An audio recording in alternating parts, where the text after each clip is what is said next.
믿음의 고백하겠습니다. 예수님 안에서 난 언제나 행복합니다. 예수님과 함께 기쁘고 즐겁게 삽니다. 이렇게 사는 우리 모두가 되기를 예수님의 이름으로 축원합니다.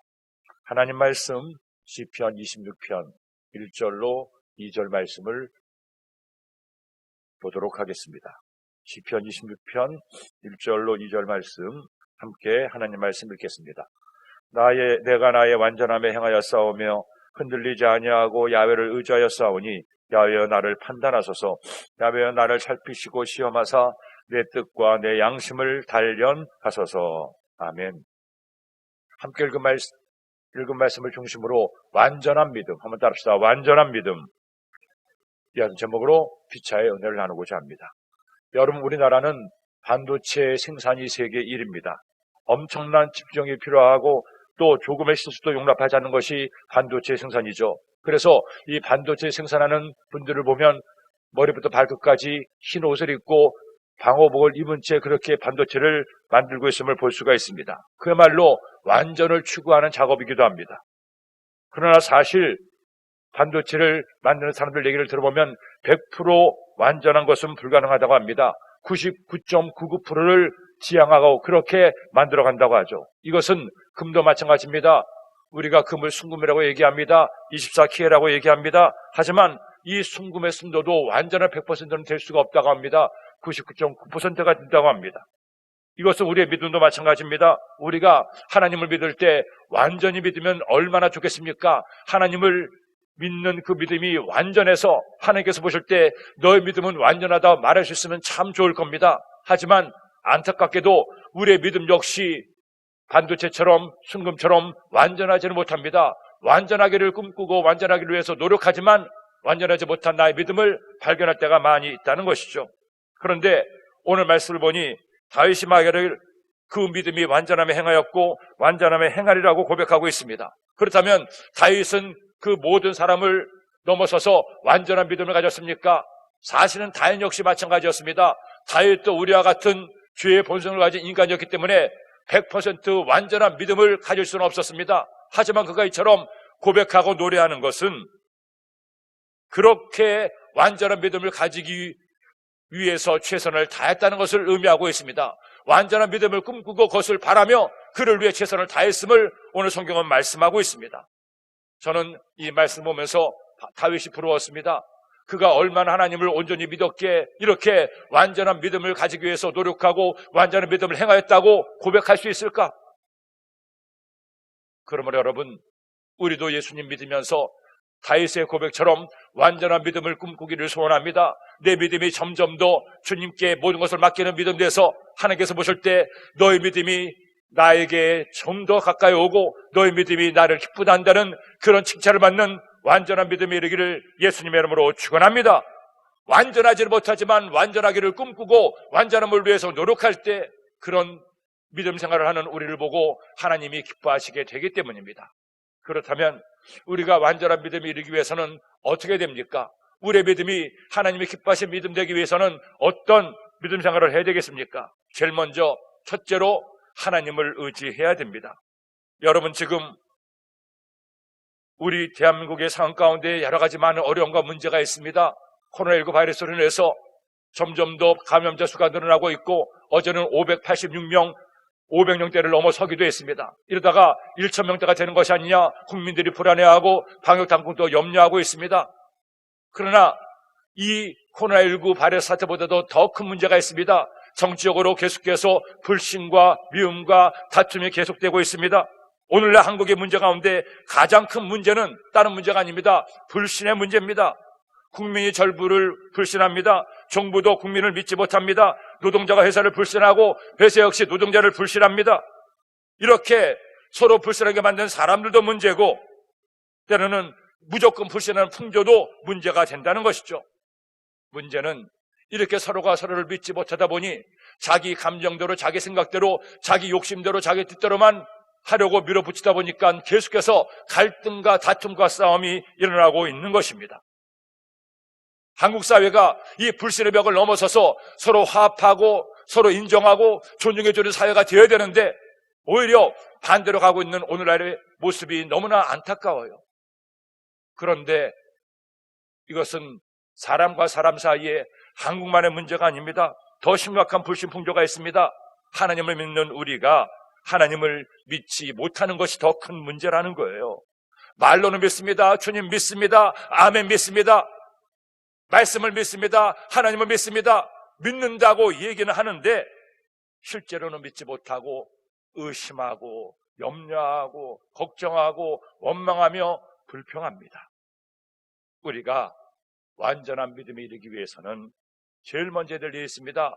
주님을 완전히 믿고 주님께 내 모든 것을 완전하게 맡겨야 돼요. 믿음으로 내가 주님을 믿습니다. 주님을 믿기 때문에 내 삶의 모든 문제를 염려와 걱정을 주님께 다 맡깁니다.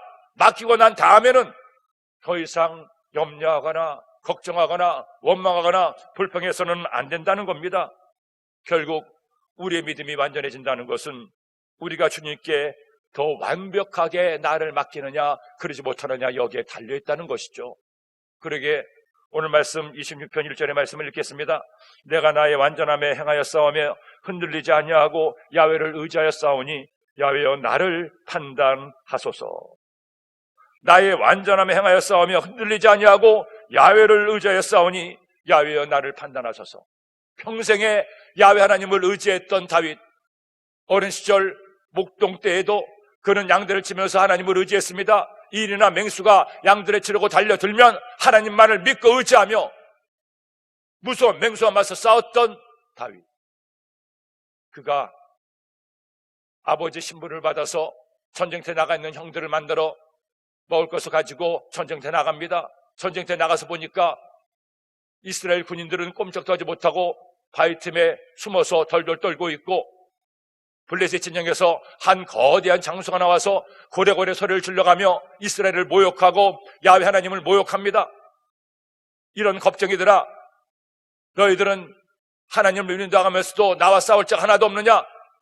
너희의 신의 이름을 걸고 나와 싸우자 소리치는데도 아무도 그와 맞서 싸우질 못합니다. 심지어 사울 왕조차도 감히 그에게 대적하지 못해요.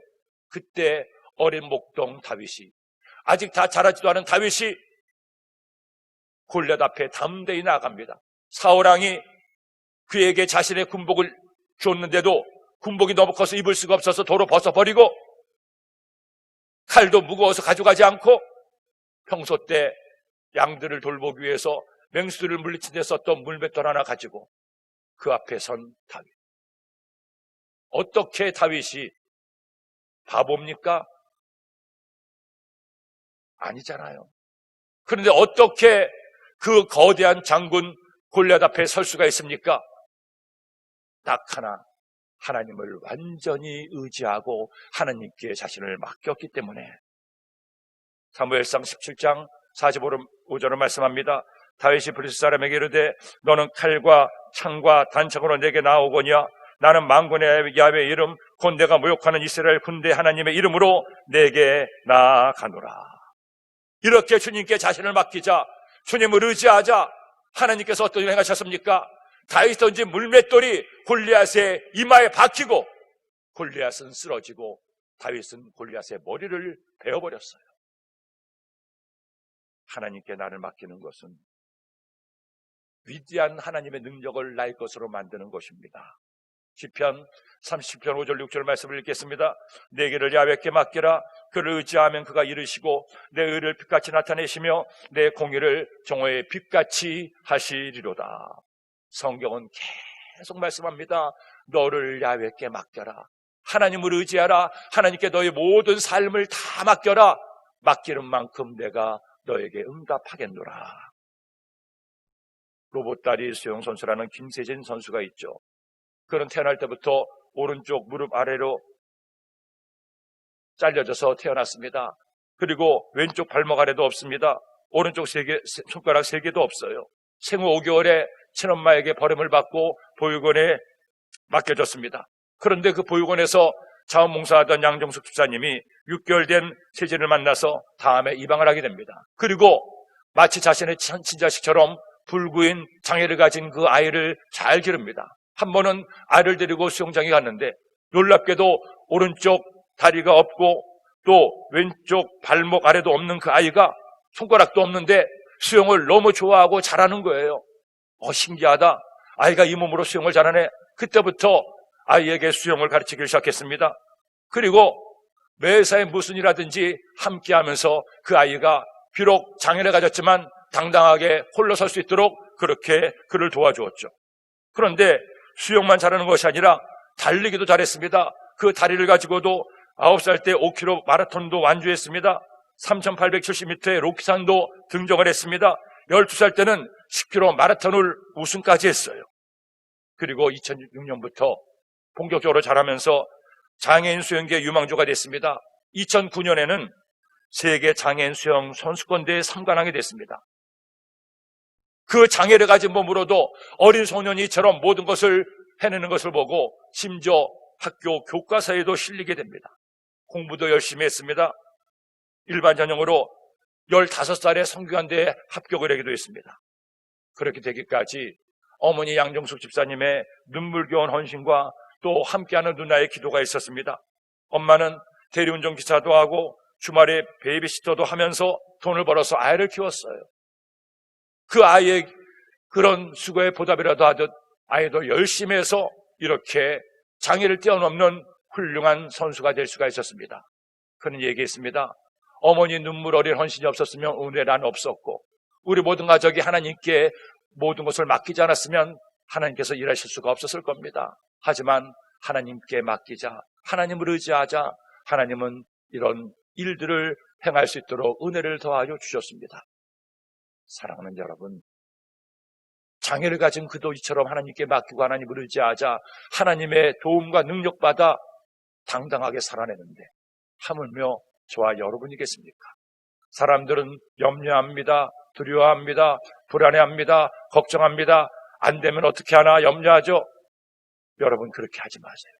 하나님을 믿는 사람은 염려하면 안 됩니다. 걱정하면 안 됩니다. 안 될 거야, 망할 거야, 이런 부정적인 마음 가져서는 안 돼요.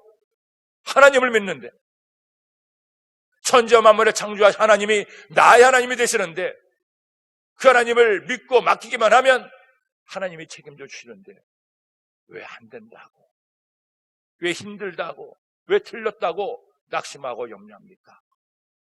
우리는 잘 됩니다. 하나님을 믿으면 하나님께서 책임지기 때문에 안 될래 안 될 수가 없고 잘 될 수밖에 없습니다. 성령 이전을 통해서 하나님의 위대한 부흥이 강남선전 가운데 일어나게 될 것을 믿습니다. 믿고 맡기면 하나님이 이루어 주십니다. 코로나19 바이러스가 아무리 득세해도 하나님의 때가 되면 사라지고 이 땅의 일상이 회복되는 것을 믿습니다.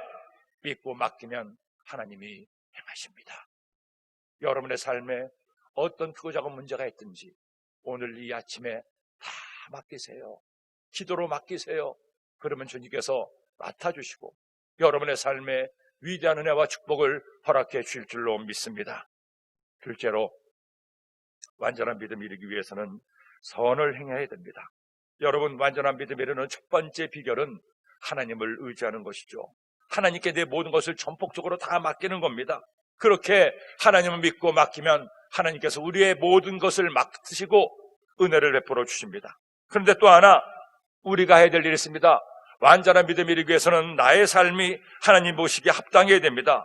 선을 행하고 양심에 부끄럽지 않은 삶을 살아야 됩니다. 그때 우리는 완전한 믿음에 점점 더 가까이 갈 수가 있어요. 오늘 말씀 2절의 말씀을 읽겠습니다.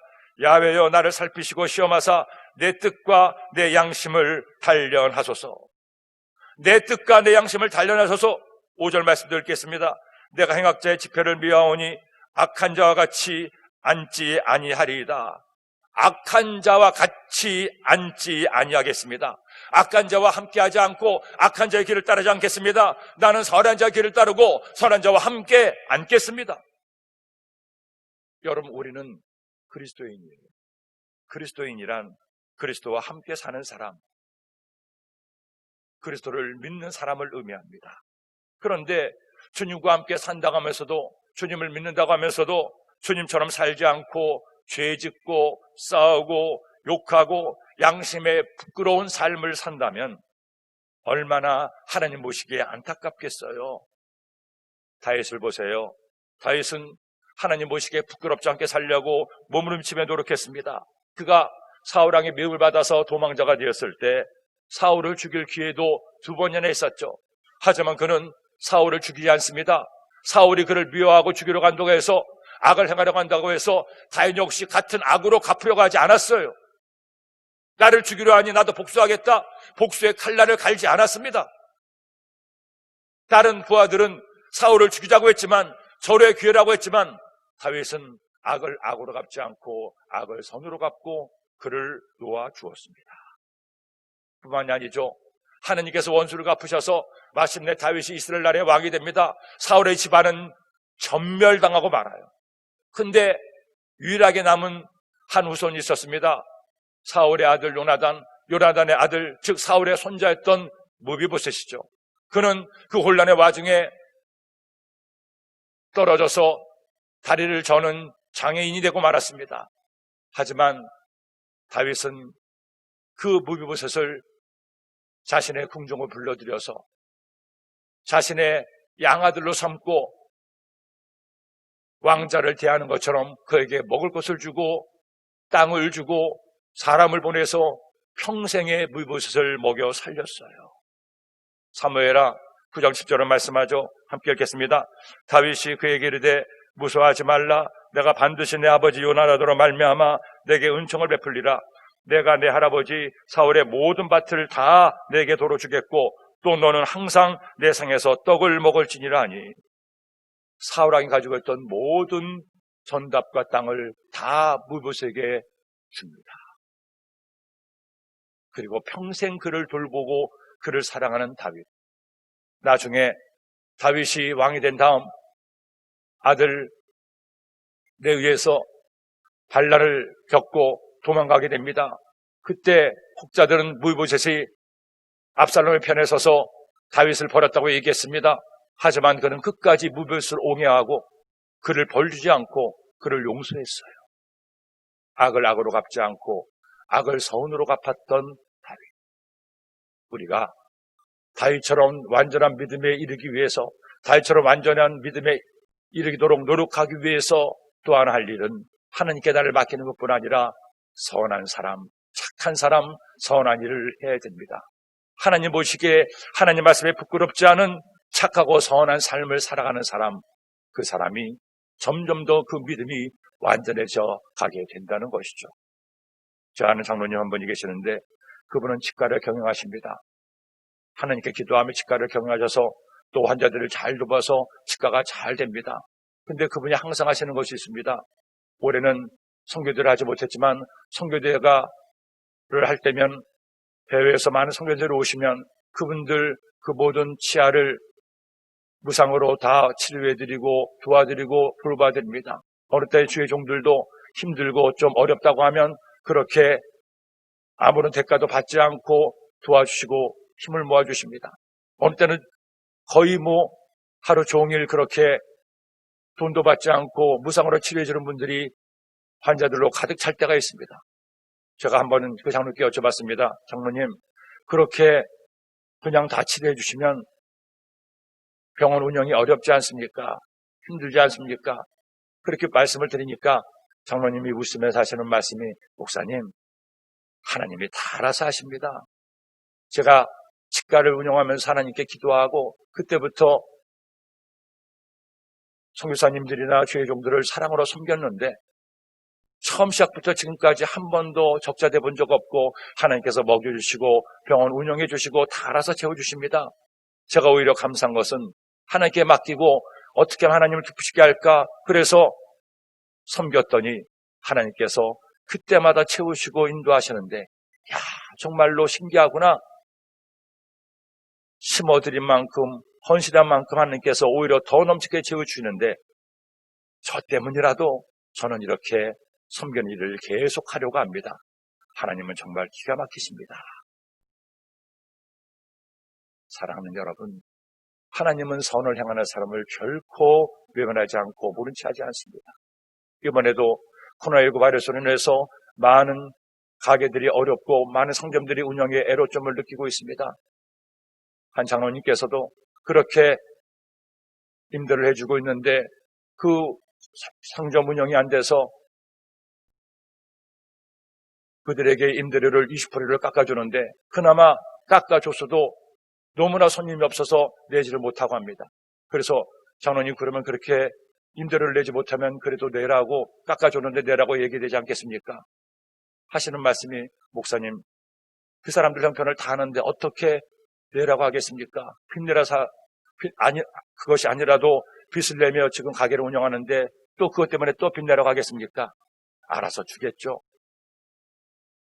하나님께서 보실 때 그것을 얼마나 귀하게 여기시겠어요.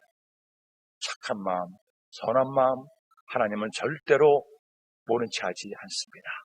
때가 되면 하나님은 하늘 문을 여시고 은혜를 더하시고 우리가 착함과 선함을 심은 만큼 거두게 하시되 30배, 60배, 100배, 만배로 더하여 주십니다. 아니, 사실은 하나님께서 더하시는 것 이전에 착하고 선하게 사는 것이 우리의 기쁨이 되어야 돼요. 왜? 주님이 우리에게 그렇게 행하셨기 때문에. 그렇게 착하고 선하게 살아 여러분의 믿음이 점점 더 완전해지기를 예수님의 이름으로 축원합니다. 셋째로, 완전한 믿음이 되기 위해서는 주님을 사랑해야 됩니다. 다윗은 이렇게 주님 보시기에 합당하게 살기 위해서 최선을 다합니다. 바르고 선하고 의롭게 살기 위해서 열심히 노력을 하죠. 그런데 그가 완전한 믿음에 이르는 또 하나의 비결이 있었습니다. 주님을 사랑했습니다. 정말로 사랑했습니다. 뜨겁고 진실하게 사랑했습니다. 오죽했으면 오늘 8절 말씀 함께 읽겠습니다. 야훼여, 내가 주께서 계신 집과 주의 영광이 머무는 곳을 사랑하오니. 주님이 계신 집과 주의 영광이 머무는 곳을 사랑하오니. 야훼 하나님을 사랑하기에 하나님이 거하시는 곳마다 그의 사랑을 고백하고 있음을 성경은 말씀하고 있습니다. 주님을 사랑했기에 주님을 위해서라면 무엇이든 다 했습니다.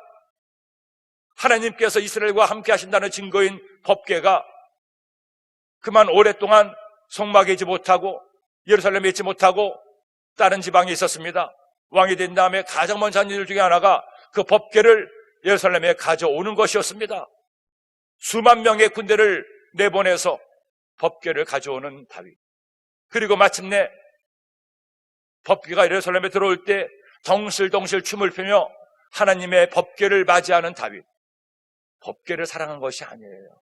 법궤를 주시고 법궤를 통해 하나님의 백성으로 이스라엘을 삼아주신 하나님을 사랑해서 그렇게 춤을 추며 하나님을 찬양했던 다윗. 그런 다윗에게 한 가지 꿈이 있었습니다. 하나님을 사랑했기에 하나님께서 거하시는 하나님의 집을 만들고 싶었습니다.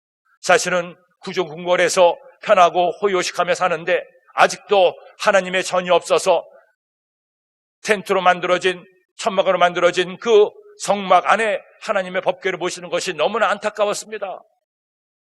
그래서 그는 아라우나의 땅을 매입합니다. 그리고 성전의 터널로 삼고 하나님의 성전을 지으려고 하죠. 성전을 짓기 위해서 그는 각종 금은 보화를 모았고 성전 건축에 필요한 모든 재산을 다 모았습니다. 역대상 22장 2절로 4절 말씀을 읽겠습니다. 다윗이 명령하여 이스라엘 땅에 거류하는 이방 사람을 모으고 속소를 지켜 하나님의 성전을 건축할 돌을 다듬게 하고 다윗이 또 문장 목과 거물 못에 쓸 철을 많이 준비하고 또 무게를 달 수 없을 만큼 심이 많은 놋을 준비하고 또 백향목을 무수히 준비하였으니 이는 시돈 사람과 두로 사람이 백향목을 다윗에게 많이 순하여 왔습니다. 우리는 하나님의 성전을 솔로몬이 건축한 것으로 알고 있지만 물론 솔로몬 시대에 건축한 것은 맞습니다. 하지만 솔로몬의 아버지였던 다윗이 이미 성전 건축을 위한 모든 것을 다 준비해 놓았어요. 솔로몬은 요즘 말대로 손가락만 얹은 거예요. 왜 다윗이 이처럼 하나님의 성전을 건축하려고 했습니까? 하나님을 너무나 사랑해서 하나님이 거하시는 전을 만들고자 하는 강렬한 소망이 있었습니다. 그러나 하나님은 그에게 허락하지 않았죠. 왜? 그는 수많은 적들과 싸우다 보니 그 손에 피를 묻혔고 그것을 하나님이 기뻐하지 않았기 때문입니다. 손에 피를 묻히지 않은 평화의 메신저로서 솔로몬을 성전 건축을 할 담당자로 세우셨음을 성경은 말씀하고 있습니다. 하지만 이 모든 과정 가운데 하나님을 사랑했던 다윗의 사랑만큼은 우리가 꼭 기억해야 됩니다. 저와 여러분이 하나님을 사랑해서 하나님을 사랑함으로 하나님을 예배하고 하나님을 사랑함으로 하나님을 찬양하고 하나님을 사랑하기에 하나님께 충성하고 봉사하고 헌신하는 것을 하나님은 너무너무 기뻐하십니다. 우리가 주님 믿음에 살면서 하나님을 사랑하기 때문에 행하는 모든 것들을 하나님은 다 보고 계시고 그 사랑의 고백을 진정으로 받기를 원하십니다. 결국 믿음은 사랑으로 완성되기 때문입니다. 여러분, 하나님을 믿고 내 믿음이 완전함에게 이르기 위해서는 하나님께 나를 맡기십시오. 하나님께 나를 맡길 뿐 아니라 우리의 삶이 착하고 선한 삶이 되게 하십시오. 그리고 마지막으로 하나님을 뜨겁게 사랑하세요. 온 세상이 나를 버려도 나는 주님을 버리지 않고 온 세상이 나를 멀리해도 나는 주님 곁에서 주님만을 사랑하며 살겠습니다. 고백하는 것이 바로 우리의 고백이 되어야 됩니다. 순교는 그리스도인의 가장 큰 면류관이라고 얘기합니다. 왜 그렇습니까? 사람에게 가장 귀한 목숨인 생명을 사랑하는 주님께 바치는 것이기 때문입니다. 사실은 그 사랑을 주님이 먼저 하셨잖아요. 주님이 나를 사랑하셔서 당신의 목숨마저 내어주시며 우리를 구원하시고 당신의 사랑의 끝을 보여주셨습니다. 목숨을 다한 사랑이야말로 그 사랑의 완성이 아니겠습니까? 우리가 아직은 목숨까지 드리진 않지만 그런 마음으로 주님을 사랑해서 내가 드릴 수 있는 최상의 것으로 하나님을 예배하고 하나님께 드려 헌신하게 되면 하나님 그런 여러분의 헌신을 보시고 하나님의 은혜와 응답을 더하여 주십니다. 이제 우리는 지난 32년 동안 하나님을 만나고 여러분의 눈물의 기도와 정성과 여러분의 헌신의 벽돌이 쌓였던 이 성전을 떠나서 새로운 성전으로 가게 됩니다. 32년간 하나님을 만나고 하나님을 의지하고 하나님의 은혜를 얻었던 이 전을 떠나는 것이 힘들고 고통스럽고 아픈 것을 사람에게 어쩔 수 없이 그런 마음이 드는 것을 하나님은 다 알고 계십니다. 그러나 하나님은 우리에게 새로운 비전과 꿈을 보여주시기 위해서 새로운 은혜와 응답을 주시기 위해서 우리에게 새로운 성전을 준비하시고 이제 그 성전을 위해서 우리가 기도하기를 원하시고 있습니다. 여러분, 하나님을 사랑하니 하나님의 집을 사랑합시다. 새롭게 주시는 하나님의 집을 위해서 기도합시다. 그곳에서 하나님께서 내게 주실 은혜와 축복을 기대하면서 하나님께 나와 기도하고 부르짖어 간구함으로 주님에 대한 사랑이 여러분의 영혼 속에 넘쳐나게 되기를 예수님의 이름으로 축원합니다. 기도드립니다. 하나님 아버지 감사합니다. 고맙습니다. 다윗은 완전한 믿음에 이루고 싶은 꿈을 가지고 주님께 자신을 맡겼고 착하고 선한 삶을 살았고 하나님을 뜨겁게 사랑했습니다. 우리도 다윗을 본받아 우리의 믿음이 더욱더 단단해지도록 더 완전해지도록 하나님께 나를 맡기게 하시고 착하고 선한 삶을 살게 하시고 하나님을 더 깊이 사랑하게 하여 주옵소서. 귀한 예배를 드린 손길들이 있습니다. 예배를 드린 마음의 손길 하나님께서 받아주시고 하나님의 큰 복과 은혜가 저희들의 삶에 충만케 하여 주옵소서. 예수님의 이름으로 기도드립니다. 아멘.